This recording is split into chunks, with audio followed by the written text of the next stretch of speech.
कल हमने इन्वायरमेंट में अपना फर्स्ट चैप्टर कंप्लीट किया। तो सबसे पहले तो स्टूडेंट्स वो बताएं कि अगर किसी भी स्टूडेंट्स को कल के टॉपिक में कोई डाउट रह गया हो किसी भी पॉइंट पर, तो मुझे वीडियो के बाद कमेंट करके जरूर बताएं। अगर कोई भी डाउट है तो मैं आपका जरूर रिप्लाई करूंगी। बाकी जिसने अभी वीडियो नहीं देखी है तो आप वीडियो देख सकते हैं, नीचे उसका मैं लिंक भी दे दूंगी, आप उस लिंक से भी कल वाली वीडियो देख सकते हैं। उसी सीरीज में इन्वायरमेंट में ही आज जो हमारा चैप्टर है वो है सेकंड चैप्टर, और टॉपिक आपके सामने लिखा हुआ है इकोलॉजी एंड इकोसिस्टम, यानी कि पारिस्थितिकी एवं पारिस्थितिकी तंत्र। ये आज का हमारा जो है टॉपिक है। तो चलिए समझते हैं। वैसे तो ये दोनों ही टर्म जहां भी यूज होती है, इकोलॉजी एवं इकोसिस्टम, बहुत कंफ्यूजन होती है। कई बार लगता है कि ये दोनों ही टर्म जो है वो एक ही जैसी है, यानी कि एक ही चीज है, लेकिन ऐसा नहीं है। इकोलॉजी एवं इकोसिस्टम में काफी डिफरेंट है। कैसे है?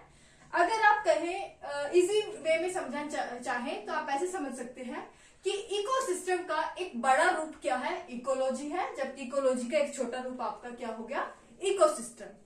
इकोलॉजी की अगर डेफिनेशन देखें तो सबसे पहले इकोलॉजी, जिसे हिंदी में हम पारिस्थितिकी कहते हैं, ये आपकी जीव विज्ञान यानी कि बायोलॉजी की एक ब्रांच है, जिसमें किसी भी लिविंग बीइंग का यानी कि जीव का अपने आसपास के पर्यावरण से, अपने आसपास के एनवायरनमेंट से जो है एक रिलेशन या अंतर संबंध होता है। एक डायग्राम की, फ्लो डायग्राम की मदद से समझते हैं और अच्छे समझ आएगा आपको। मैंने कहा कि इकोलॉजी या पारिस्थितिकी क्या है, यह आपके बायोलॉजी या जीव विज्ञान की एक शाखा है, जिसमें आपका जो लिविंग बीइंग है, या हिंदी में जिसे हम क्या कहते हैं, जीव है, किसी भी जीवधारी का अपने आसपास के क्षेत्र से अंतर संबंध, यानी कि अपना आसपास की जो आपकी वनस्पति है, वेजिटेशन, वाटर, एयर या लैंड। तो किसी भी, अगर हम अपनी बात करें तो हमें अपने जीने के लिए भी क्या है, इन चारों की जो है आपकी जरूरत पड़ती है। एयर, वेजिटेशन यानी कि वनस्पति, वाटर या लैंड जहां हम रहते हैं। तो इस तरह से जीवधारी है, कोई भी लिविंग बीइंग अपने आसपास के पर्यावरण जिसमें आपके चारों चीजें होती हैं, उसके साथ जो है कोई एक रिलेशन जो है वो बनाता है, और इसी रिलेशन को हम क्या कहते हैं, तो संपूर्ण रूप से इसे हम कहते हैं इकोलॉजी या पारिस्थितिकी कहते हैं। अगर मोटे मोटे लैंग्वेज में देखें तो पारिस्थितिकी क्या है आपका, किसी भी, अगर हम लैंड एरिया पे देखें तो बॉर्डरलेस जो आपका लैंड होगा उसे हम क्या कहेंगे, इकोलॉजी कहते हैं। जिसकी कोई सीमा नहीं होती है, बिल्कुल फ्री एरिया आपका होगा, उसे हम इकोलॉजी या पारिस्थितिकी कहते हैं। तो ये चीज आपको दिमाग में बिठा कर रखनी है बिल्कुल।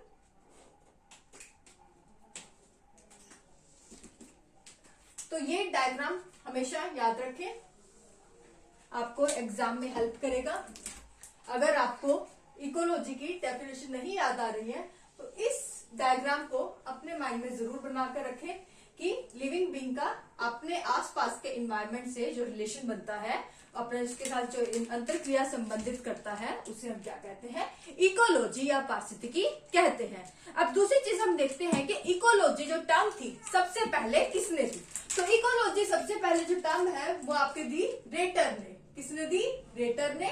और कब दी? 1865 में।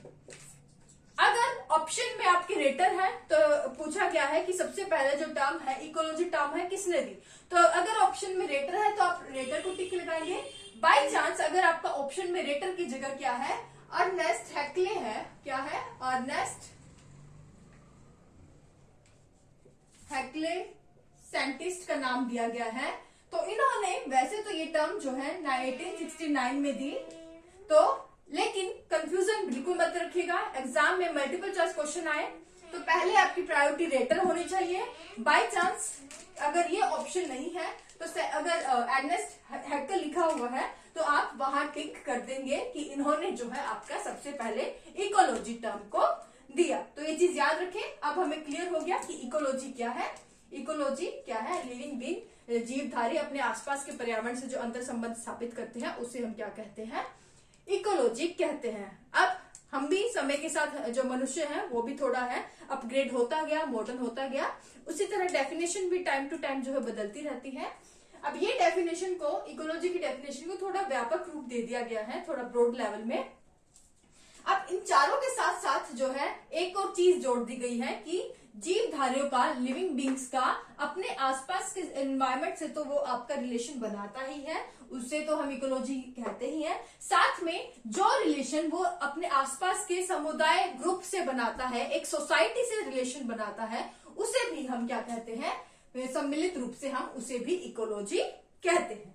तो ये चीज याद रखिएगा। अब हमें समझ आ गया है कि इकोलॉजी या पारिस्थितिकी क्या है। अब हम दूसरे पॉइंट पे आते हैं कि इकोसिस्टम या पारिस्थितिकी तंत्र जो है वो क्या है। तो चले आगे बढ़े। तो यहां मैं क्लियर कर देती हूँ। अब इकोसिस्टम, मेरे जो वर्ड्स हैं उनको कैच करेगा मैं जो बोलूंगी कि इकोसिस्टम क्या है, पारिस्थितिकी तंत्र क्या है। पारिस्थितिकी तंत्र को ही हम पारितंत्र भी कहते हैं, इसमें कंफ्यूजन ना हो, क्या पारितंत्र भी कहते हैं। तो जब किसी लिविंग बींग्स का यानी कि जीव का, यहां पे हम लिखे लिविंग बींग या जीव का एक सीमित क्षेत्र में यानी कि एक लिमिटेड एरिया या सीमित क्षेत्र में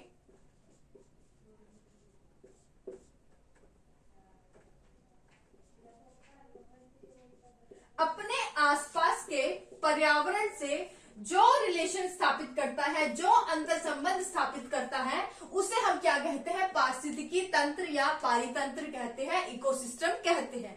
मैंने क्या कहा कि लिविंग बीइंग या जीवधारी अपने आसपास के जो एनवायरमेंट से किसी एक लिमिटेड एरिया या सीमित क्षेत्र में जो अंतर संबंध स्थापित करते हैं, उसे हम इकोसिस्टम या पारिस्थितिकी तंत्र कहते हैं। अब आप कहेंगे कि आपने एक ही बात कह दी, इकोलॉजी और इकोसिस्टम में आप एक ही चीज बार बार रिपीट कर रही हैं कि जो आपके जीवधारी या लिविंग बीइंग अपने आसपास के एनवायरमेंट से, अपने आसपास के वातावरण से जो अंतर संबंध स्थापित करते हैं, अंतर क्रिया करते हैं, एक रिलेशन बनाते हैं, उसे जो है हम इकोलॉजी कहते हैं। और इकोसिस्टम में भी आपने सेम बात कही, लेकिन ऐसा नहीं है। दोनों ही चीज में, दोनों ही टर्म्स में जो अभी मैंने चीज बोली है ये रिपीट हुई है, लेकिन इकोसिस्टम में मैंने एक चीज और ऐड की है और वो क्या है, लिमिटेड एरिया। क्या है, लिमिटेड एरिया यानी कि सीमित क्षेत्र। यानी कि इकोलॉजी से इकोसिस्टम किस तरह डिफरेंट है, यह इस तरह से डिफरेंट है क्योंकि इकोसिस्टम में जो आपका लिविंग बीइंग है उसका अपने आसपास का जो एनवायरनमेंट है उससे जो रिलेशन हम देखते हैं वो सिर्फ एक लिमिटेड एरिया या सीमित क्षेत्र में देखते हैं, जबकि इकोलॉजी में कोई एरिया डिफाइंड नहीं होता, बॉर्डरलेस आपका जो है आपका एनवायरनमेंट होता है। कोई भी हम यह नहीं कहते इकोलॉजी में कि इकोलॉजी में जो हम किसी भी लिविंग बीइंग का अपने आसपास के एनवायरनमेंट से जो रिलेशन देखते हैं उसमें हम यह नहीं कहेंगे कि सिर्फ उसके लिमिटेड एरिया यानी कि सीमित क्षेत्र में हम उसका रिलेशन देखते हैं, ऐसा नहीं होता है। जबकि इकोसिस्टम में क्या होता है, कोई भी अगर लिविंग बीइंग है, हम सिर्फ उसके आसपास का जो एरिया है वो एक लिमिटेड एरिया में ही उस जीव का जो है हम उसके बाद जो वो वहां पर फंक्शन करता है, अंतरक्रिया स्थापित करता है, अपने डेली के काम करता है, उसको हम देखते हैं। यानी कि एक लिमिटेड एरिया जो है उस जीव के द्वारा जो बनाया जाता है उसके द्वारा उसको हम क्या कहते हैं, इकोसिस्टम कहते हैं, जहां वो आपका जीव रहता है, लिविंग बीइंग रहता है। तो ये मेन डिफरेंस था इकोलॉजी और इकोसिस्टम में, याद रखिएगा। इकोसिस्टम में सिर्फ आपको एक चीज ऐड करनी है, लिमिटेड एरिया यानी कि एक सीमित क्षेत्र जो है आपका इकोसिस्टम में आता है। अब हम एग्जांपल ले लेते हैं, उससे आपको और समझ आ जाएगा और क्लियर हो जाएगा अगर आपको अब भी कोई कंफ्यूजन है तो जैसा कि मैंने कहा कि इकोलॉजी या पारिस्थितिकी में, इकोलॉजी या पारिस्थितिकी में आपका जो है एरिया वेल डिफाइंड नहीं होता, कोई लिमिटेड एरिया नहीं होता, यानी कि आपका खुला जो मैदान अगर आप कह सकते हैं जहां आपका कोई बॉर्डर नहीं होता है। जबकि इकोसिस्टम फॉर एग्जांपल आपका कोई फॉरेस्ट है, तो जो आपका वन है ऐसा तो नहीं है कि पूरा अता था आपका जो है वन है, यानी कि उसके फॉरेस्ट खत्म ही नहीं हो रहा।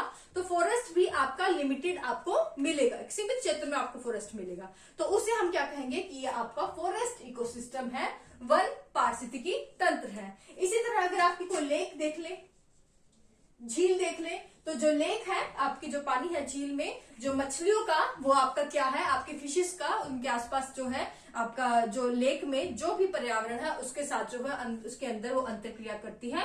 तो लेक भी आपका क्या है, एक लिमिटेड है, इसे हम क्या कहेंगे, इकोसिस्टम कहेंगे।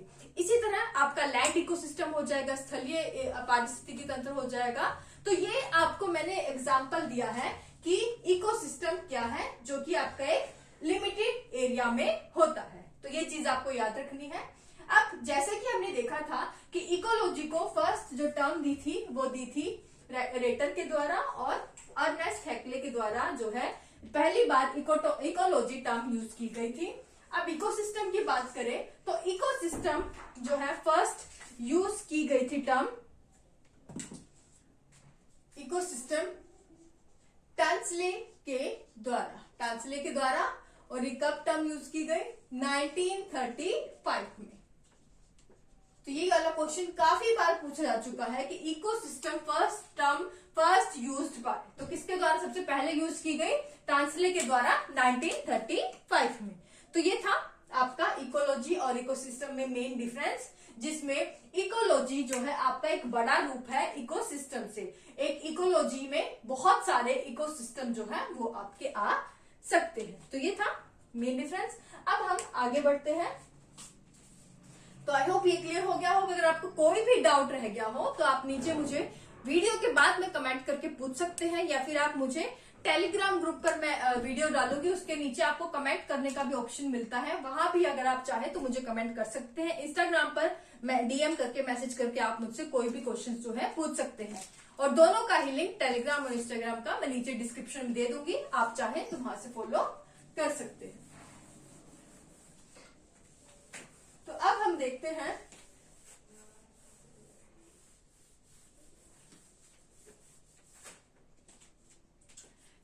उसके बाद आगे बढ़ते हैं कि इकोलॉजी और इकोसिस्टम की बात, कि इकोसिस्टम में मेन चीजें अगर हम देखें तो इसमें क्या क्या चीजें होनी चाहिए। सबसे पहले तो आपका एक जो है ना वेल डिफाइंड एरिया, यानी कि एक सीमित क्षेत्र,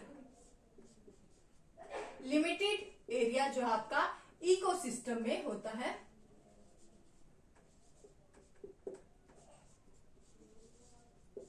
ना। उसके बाद आप कहेंगे कि एक खुला तंत्र होता है, ओपन सिस्टम। ओपन सिस्टम से अब आप ये कंफ्यूज मत करिएगा, ये मत कहिएगा कि अभी तो आप कह रहे थे कि एक बॉर्डरलेस जो लैंड होता है कि जहां पे कोई कोई रेस्ट्रिक्शन नहीं होती है, जिसका कोई सीमित एरिया नहीं होता है, उसे हम इकोलॉजी कहते हैं। लेकिन यहाँ तो आप इकोसिस्टम में जो है एक पॉइंट बता रहे हैं कि एक ओपन सिस्टम यानी कि खुला तंत्र। यहाँ पर खुला तंत्र का वो मतलब नहीं है। खुला तंत्र मतलब खुला तंत्र जैसे कि अगर आप बात करें, चिड़ियाघर की बात कर ले, तो चिड़ियाघर में, जू में अगर आपका कोई शेर है तो शेर को खाने के लिए वहां पर जो कर्मचारी होंगे वो आपको मांस दे देते हैं। तो उसमें जो शेर के द्वारा जो अपने खाने के लिए जो फूड लिया जा रहा है वो उसके अपनी मेहनत के द्वारा नहीं लिया जा रहा है, वो अपने आप उस जो आपका जू है वहां पर अपने इकोसिस्टम में जो शेर है उसके द्वारा अपने द्वारा जो है फूड प्राप्त नहीं किया जा रहा है, उसमें मानव के द्वारा, मैन के द्वारा जो है उसे फूड प्रोवाइड किया जा रहा है। तो वो एक खुला तंत्र नहीं है, क्योंकि उसमें हमारा जो है इंटरफेरेंस आ गई, ह्यूमन की इंटरफेरेंस आ गई। खुला तंत्र वो तब होता आपका, तब वो इकोसिस्टम कहलाता जैसे कि आपका फॉरेस्ट है, वन है। तो वन में क्योंकि जो शेर है वो खुद अपना शिकार करता है, कोई जरूरी नहीं है कि हम उसे अपना वो देंगे, तो क्योंकि वो वन में खुद अपना शिकार करता है शेर, उस पर कोई ह्यूमन इन्फ्लुएंस नहीं है, तो उसे हम क्या कहेंगे, वो आपका एक खुला तंत्र है। तो इकोसिस्टम में दूसरी इसकी मेन चीज क्या होती है कि इकोसिस्टम आपका एक ओपन सिस्टम या खुला तंत्र जो है आपका होता है। नेक्स्ट है, इसमें अपनी प्रोडक्टिविटी होती है। प्रोडक्टिविटी यानी कि उत्पादकता,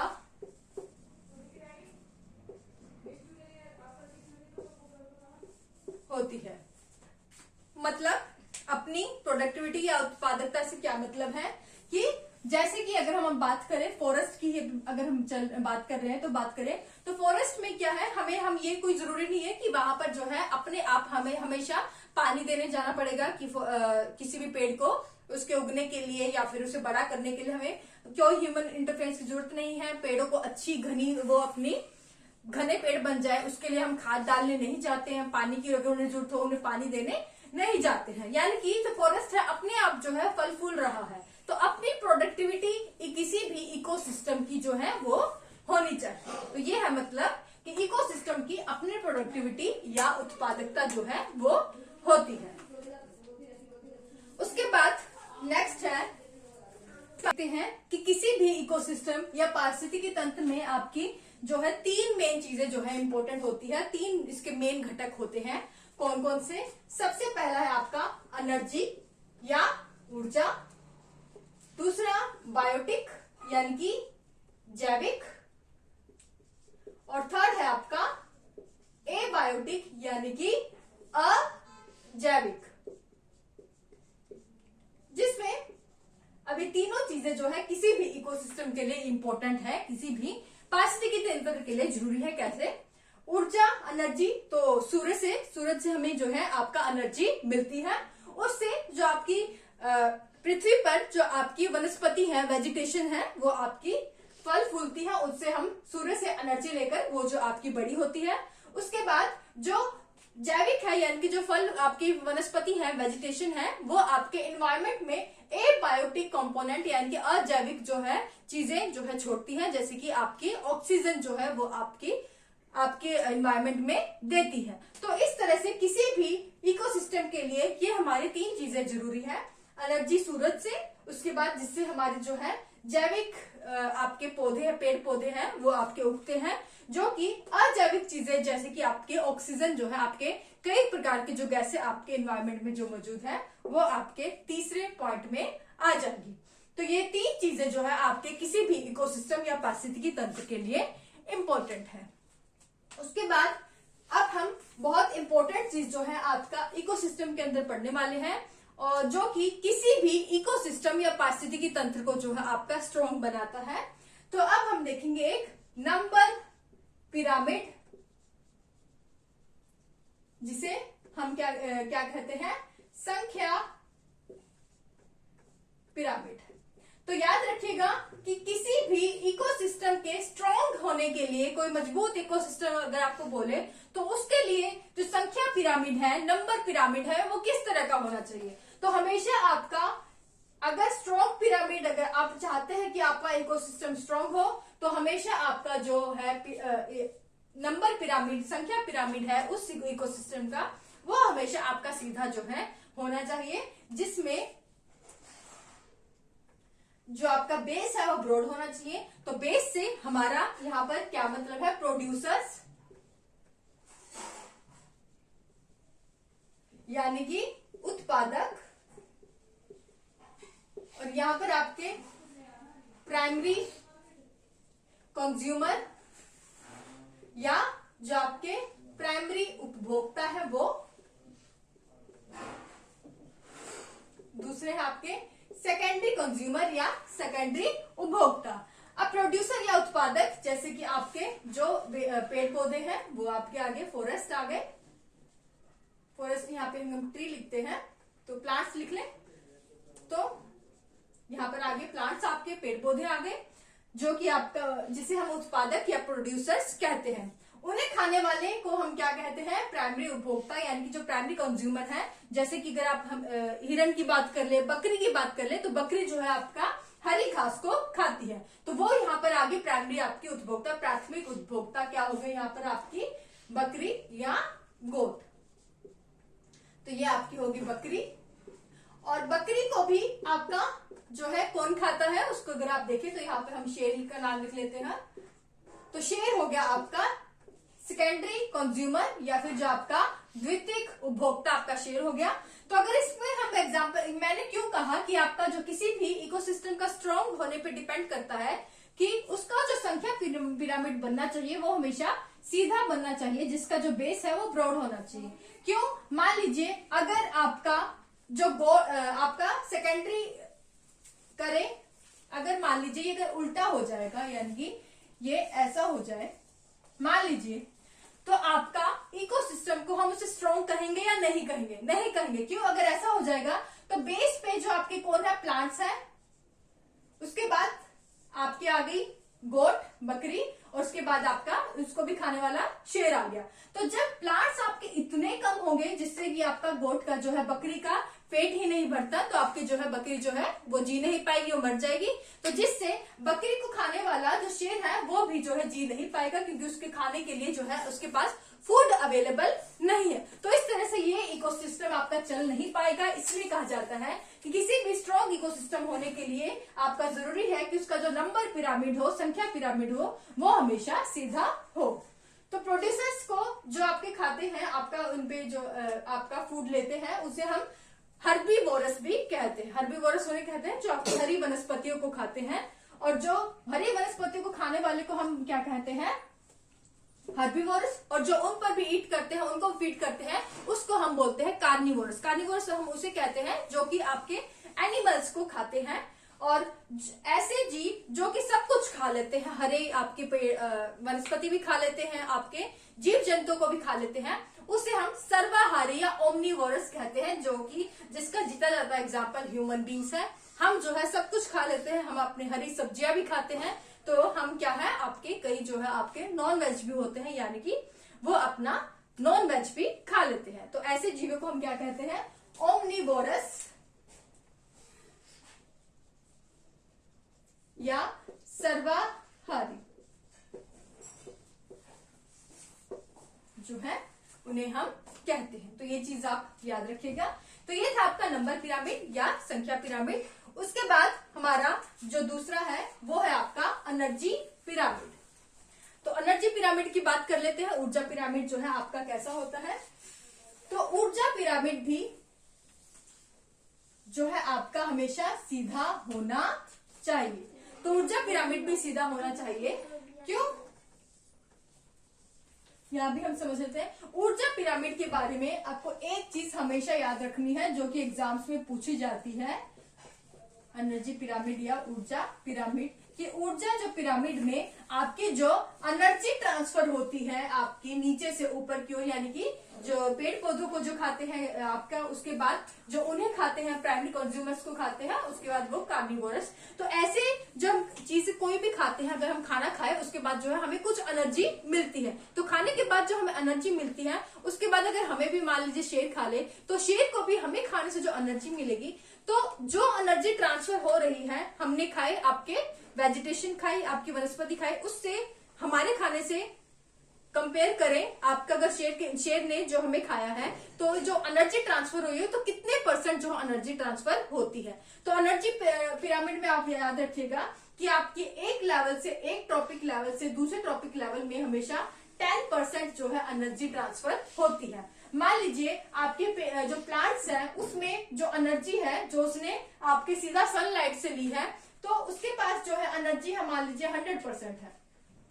अब प्लांट्स को फीड कर रहा है, जो प्लांट्स को खा रहा है, आपका जो हिरन खा रहा है, जो बकरी खा रही है, खरगोश खा रहा है, कोई भी जो जीव खा रहा है, उसके पास इस 100% जो एनर्जी उस प्लांट्स के पास है, तो उसके पास ये 100% जो एनर्जी नहीं जाएगी। 100 का जो 10% कितना आ जाएगा आपका 10। तो सिर्फ 10 जो है आपका एनर्जी आपके फर्स्ट ट्रॉपिक लेवल पर जाएगी। अब इस जीव जंतु या खरगोश है, इस खरगोश को खाने वाला आपका अगर ऊपर शेर बैठा है, तो इस खरगोश के पास जितनी एनर्जी थी जो उसने इस प्लांट्स को खा के ली थी, उसकी 10 अगर एनर्जी थी, तो इस 10 का भी आगे 10% कितना हो गया 1। तो इस तरह से आपकी एनर्जी किसी भी पिरामिड में फ्लो करती है। तो एनर्जी पिरामिड में जो ये हमेशा आपका ये भी सीधा होना चाहिए, और इसमें जो आपकी एनर्जी फ्लो करती है वो पिछले ट्रॉपिक लेवल का 10% करती है। तो 10% जो एनर्जी है अगले ट्रॉपिक लेवल तक जाती है। तो ये था आपका एनर्जी पिरामिड। तो ये दोनों जो पिरामिड आप याद रखिएगा, इंपॉर्टेंट है। उसके बाद हम देखें तो आपका जो इकोसिस्टम है, पारिस्थितिकी तंत्र है, वो 2 तरह का होता है। कौन कौन से? एक नेचुरल, एक मैनमेड। तो नेचुरल की बात करें तो जो आपका फॉरेस्ट है, क्षेत्र है या फिर जो आपका ग्रास लैंड है या जो आपकी लेक है, ये आपकी क्या है, नेचुरल है, प्राकृतिक आपका इकोसिस्टम या पारिस्थितिकी तंत्र है। जबकि अगर हम मैन मेड की बात करें, मैन मेड इकोसिस्टम, तो अगर आप एग्रीकल्चरल एरिया को देखें, अपना जो खेत को देखें, तो ये आपका क्या होगा, खेत भी आपका एक इकोसिस्टम है जो कि आपका मैन मेड इकोसिस्टम है। तो ये चीज जो है आपको याद रखनी है। अंत में हम था आज का हमारा पूरा टॉपिक। आई होप आपको वीडियो पूरी समझ में आ गई हो। अगर कोई डाउट रह गया हो तो वीडियो के बाद मुझे आप नीचे कमेंट सेक्शन में पूछ सकते हैं। Thank you so much.